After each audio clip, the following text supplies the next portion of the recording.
नारायण नारायण। आज हम आपके लिए लेकर आए हैं मोक्षदा एकादशी की व्रत की कथा। इसकी पूजन विधि और इसका क्या धार्मिक महत्व है, आइए इसके बारे में जानते हैं। हिंदू पंचांग के अनुसार मोक्षदा एकादशी इस बार जो है वह 11 दिसंबर यानी कि कल मनाई जाएगी।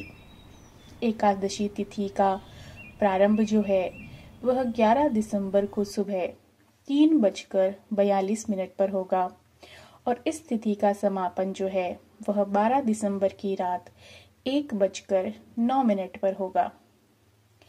तो इस बार जो है मोक्षदा एकादशी 11 दिसंबर यानी कि कल मनाई जाएगी। आइए इसकी कथा के बारे में जानते हैं। युधिष्ठिर भगवान श्री कृष्ण से पूछते हैं कि देवेश्वर, मैं पूछता हूँ मार्गशीर्ष मास के शुक्ल पक्ष में जो एकादशी होती है उसका क्या नाम है, उसकी विधि क्या है, उसमें किस देवता का पूजन किया जाता है। स्वामिन, आप मुझे इसके बारे में बताइए। इस पर श्री कृष्ण कहते हैं कि नरपश्रेष्ठ, मार्गशीर्ष माह के कृष्ण पक्ष में उत्पत्ति नाम की एकादशी होती है, जिसका वर्णन मैंने तुम्हारे समक्ष कर दिया है। अब शुक्ल पक्ष की एकादशी जो होती है उसके बारे में बताता हूँ। श्रावण मास से वाजपेय यज्ञ का फल मिलता है, उसका नाम है मोक्षा एकादशी। वो होती है जो सब पापों का हरण करने वाली होती है। एक बार जब पितरों के पापों का नाश करने के लिए इस एकादशी का जो है वह व्रत करने पर मोक्ष की उन्हें प्राप्ति होती है, इसमें तनिक संदेह नहीं है। पूर्व काल की बात है। वैष्णवों से विभूषित परम रमणीय चंपक नगर में वैखानस नामक एक राजा रहते थे। वह अपनी प्रजा का पुत्र की भांति पालन करते थे। इस प्रकार वह राज्य करते हुए राजा को एक दिन रात में स्वप्न आया। उसने अपने सपने में पितरों को नीच योनि में पड़ा हुआ देखा। उन सबको इस अवस्था में देखकर राजा के मन में बड़ा ही विस्मय हुआ और प्रातःकाल ब्राह्मणों से उसने उस स्वप्न का जो है वह सारा हाल उन्हें बताया। राजा ने ब्राह्मणों से कहा कि ब्राह्मणों, मैंने अपने पितरों को नरक में गिरा हुआ देखा है। वे बारंबार रोते हुए मुझसे कह रहे थे कि तुम हमारे तनुज हो, इसलिए इस नरक समुद्र से हम लोगों का उद्धार करो। द्विजवरों, इस रूप में मुझे पितरों के दर्शन हुए हैं और अब मुझे बिल्कुल चैन नहीं मिलता। क्या करूं, कहाँ जाऊं, मेरा हृदय रुंधा जा रहा है। वह व्रत, तप और योग आप बतलाएं, जिससे कि मेरे पूर्वजों के जो है वह नरक से छुटकारा उन्हें मिल जाए। आप मुझे ये बताने की कृपा करें। मुझ बलवान और साहसी पुत्र के जीते जी मेरे माता पिता घोर नरक में पड़े हुए हैं, अतः फिर ऐसे ही पुत्र का क्या लाभ। तब इस पर ब्राह्मण बोले कि राजन, यहाँ से निकट ही पर्वत मुनि का महान आश्रम है। वे भूत और भविष्य के ज्ञाता भी है। आप जो है उन्हीं के पास चले जाइए। ब्राह्मणों की यह बात सुनकर महाराजा वैखानस शीघ्र ही जो है वह पर्वत मुनि के आश्रम पर चले गए। वहां पर उन मुनि श्रेष्ठ को देखकर उन्होंने दंडवत प्रणाम किया और मुनि के चरणों का स्पर्श किया।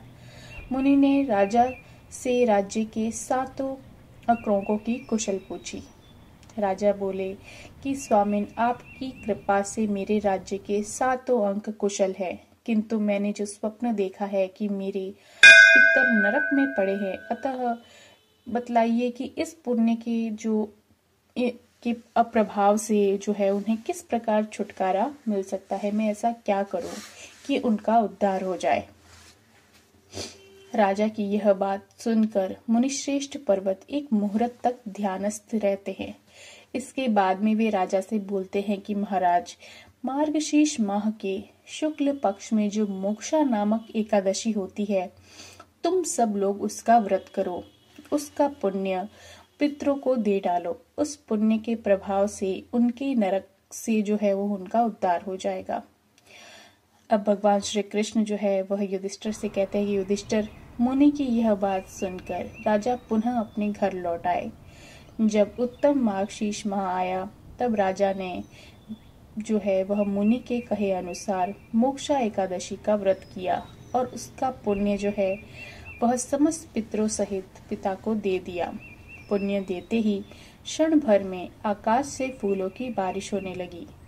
वैखानस के पिता पितरों सहित नरक से छुटकारा पा गए और आकाश में आकर राजा के प्रति यह पवित्र वचन बोले कि बेटा, तुम्हारा कल्याण हो। यह कहकर वह सभी लोग स्वर्ग चले गए।